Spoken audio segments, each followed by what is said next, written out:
The gentleman from North Carolina is recognized for 5 minutes. Thank you, Mr. Chairman. To the committees who have been here for a marathon hearing, there's been a lot of talk about how many of these we've had. This is my first one, and I have been very appreciative about what I've heard from the role that each of you all have played in uncovering what is a truly horrific episode of censorship I saw as a private citizen. Unfortunately, I was not here to help uncover and to fight back against the censorship over the last 3 to 5 years. But nonetheless, I am deeply grateful to this committee and to all of you for your past and continued efforts to protect the First Amendment. I must say that I'm somewhat astounded that there has not been one colleague on the other side of the aisle that has brought themselves to acknowledge, much less criticize, the very obvious and blatant efforts of the Biden administration to suppress information in a very, very problematic anti-First Amendment, and I would argue illegal way. And part of this has been admitted by those who were censored. It's been admitted by those who are in the private industry who were bullied into removing content. But I want to talk more about what's going on right now. Mr. Sullenberger, I want to start with you. You mentioned that you are still within the crosshairs of the censorship-industrial complex, and it's a wide variety of actors, agency, contractors, private companies, even universities and so forth. What is the end goal of this censorship that we're seeing, not just here in the United States, but also in places like Brazil where you're being investigated?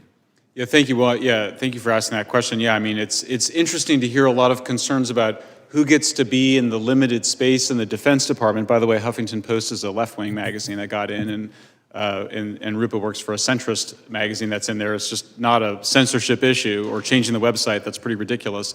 I'm actually under criminal investigation in Brazil for expressing true facts on X. That's actually happening right now. Similarly, we see in Europe, very serious penalties for people that supposedly commit the act of misinformation. And then in Canada, there's actually life imprisonment as a potential punishment for what's the end of these laws and these efforts? Is it total political power? Is it just the easy eradication of dissent? What is the goal? Yeah, I mean, total information control is definitely the goal. They want to control the information and also shape how people understand it. That's why they talk about narrative control. And then the other part of it is they want to scare people. They just want people to be afraid to say things online. So that they can remain in power, Yeah, absolutely. And you see some of it just in the vanity of politicians demanding that posts about themselves be taken down, but obviously that's important for their political careers. And that's why in Brazil they've actually banned whole politicians from being online. And in your estimation, we've obviously heard about information that has been taken down and forcefully removed, but the narrative control also, it brings to mind narratives that are written and pushed into the public sphere. And one thing that's of concern to me is whether it was the Russian collusion narrative, the Russian dossier, the Biden laptop scandal trying to discredit what seemed to be a very obvious, verified piece of evidence, questioning Biden's role in enriching himself, that was made out of bounds.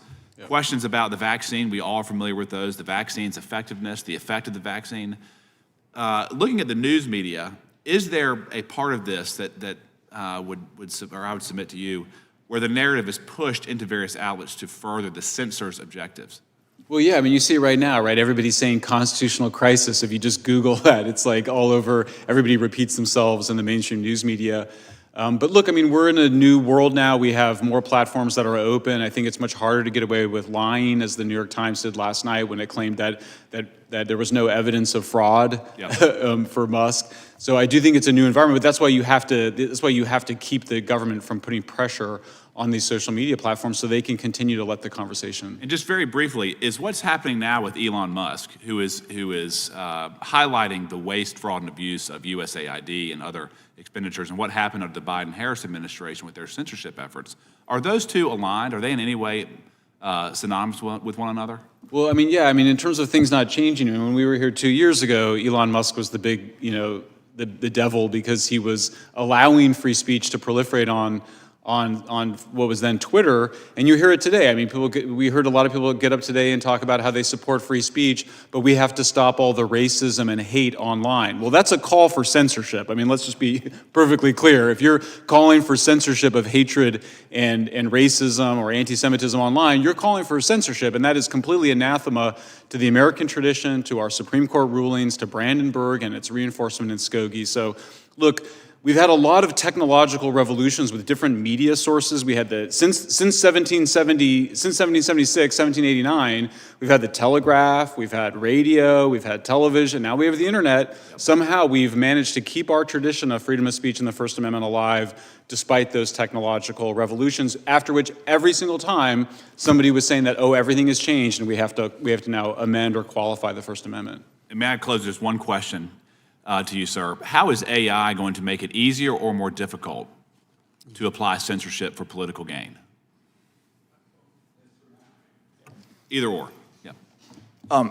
AI would allow these companies to detect narratives and enforce all of these strictures with much greater speed than we saw in the Twitter files. And the process that they're going through with the DSA, which right now requires huge armies of people, or what they call trusted flaggers, to go through information personally, they can do that with AI with almost no investment at all. And that's the terrifying part. Thank you. I yield back.